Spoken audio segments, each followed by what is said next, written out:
Hello, and thank you for spending some time with me.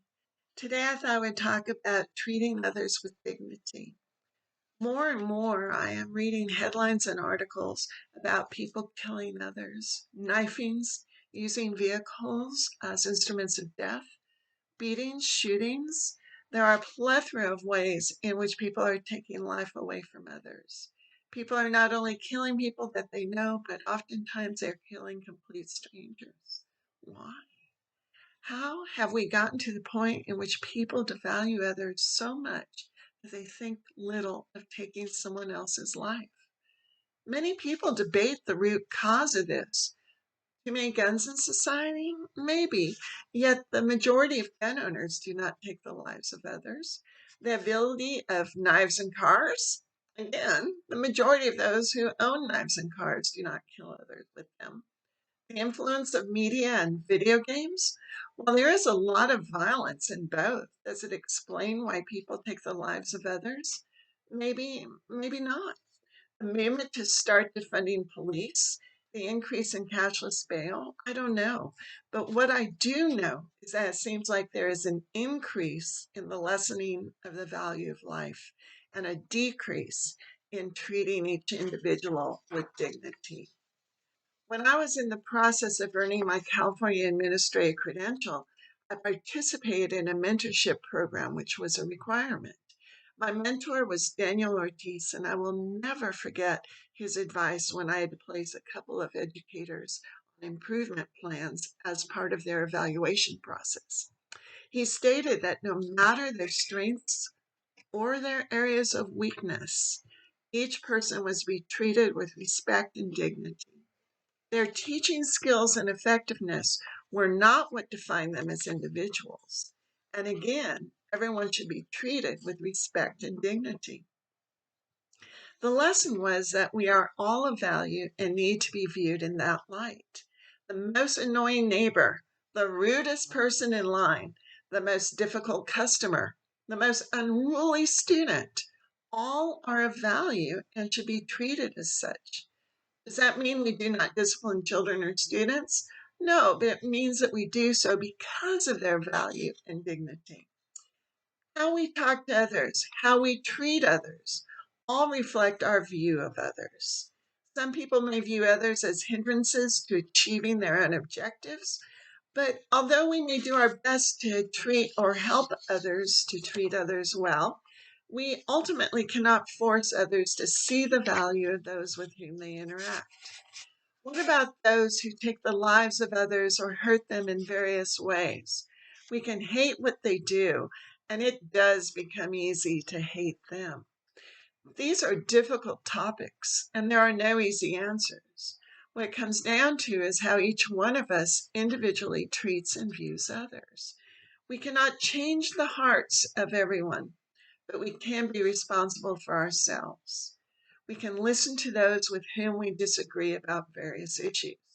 If we argue every single point with others, all we do is increase our own anger and perhaps that of those with whom we are arguing. How we speak with others, whether in love or anger, often has a greater impact than the points we are talking or arguing about. Today's news can seem overwhelming, and that we as a society are in a downward spiral. But even in the midst of this, we are able to provide glimpses of love and dignity in how we respond to others and interact with others. I know that I have to watch my words at times because I just want to immediately interject my thoughts and responses. But if I practice thoughtful consideration and words, I may be able to diffuse a situation rather than incinerate it. The Bible has many recommendations for how to treat those with whom we interact. Proverbs 25:21 to 21 states, 25:21 to 22, states, if your enemy is hungry, give him food to eat. If he is thirsty, give him water to drink. In doing this, you will heap burning coals on his head, and the Lord will reward you. So showing kindness and dignity to those who are against us often hurts them more than responding in kind to them. and it shows them that we will not lower ourselves to their level. In Matthew 10:16, Jesus tells his disciples, I am sending you out like sheep among wolves. Therefore, be as shrewd as snakes and as innocent as doves. We are not to be ignorant of what people do and the violence they enact.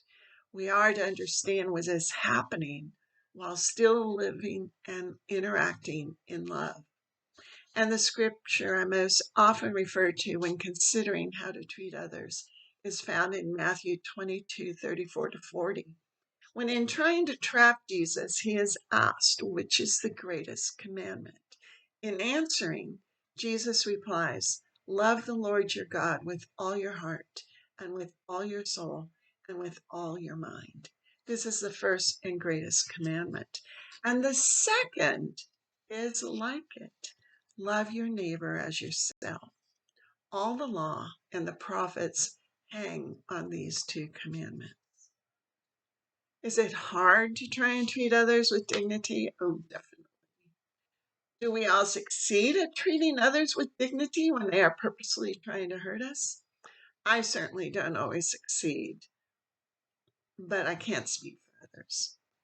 Should we try to treat others with dignity and love? Yes.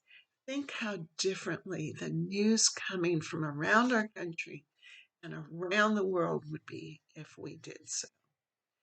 Some of us may have great difficulty interacting with family and friends, especially at this time of the year, Thanksgiving and Christmas. And society tells us that everyone should be in love and harmony with all. But we know that we have family members and so-called friends who will pick at us, mock us, and make comments about us until we can take it no longer. But we need to remember that they do not control our reactions. We do.